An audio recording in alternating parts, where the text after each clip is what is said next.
station on Space to Ground. Space Station is feeling the summer travel traffic too. Welcome to Space to Ground. I'm Haley Fick. This week saw the packing and unpacking of visiting cargo vehicles. Like back-to-back vacations or a big summertime move, the Space Station crew is spending their days unpacking and repacking too. More than 3 tons of supplies arrived aboard the Progress Russian cargo ship on June 16th. But someone has to unpack all of those and store them in the correct areas of the space station. Likewise, the Dragon cargo craft that arrived on June 5th is due to disembark on July 2nd. After offloading science experiments, spacewalking gear, and station hardware, it is now being loaded with used station gear and research samples for analysis upon its return to Earth.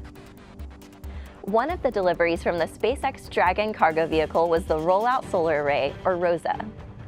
After being extracted from Dragon's trunk by the Canadarm2 robotic arm, ROSA was put to the test in the summer sun outside of Space Station on June 18th.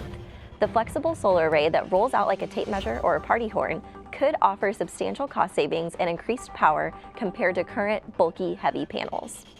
The real party favor is all the data being collected for investigators back on Earth to evaluate how well it stands up to the extreme temperature and microgravity conditions.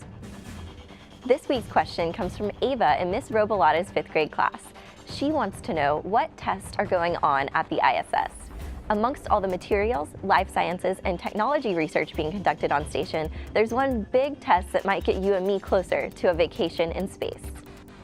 The Bigelow Expandable Activity Module, or BEAM, is an experimental habitat that's been attached to Space Station since May 2016. Astronaut Jack Fisher entered BEAM this week to perform regular air and surface checkups and install a new radiation shield that was 3D printed on orbit. Expandable habitats that weigh less and take up less volume could reduce the cost and number of launches needed for deep space missions like landing humans on Mars. Keep sending us your questions using the hashtag SpaceToGround. We'll see you next week.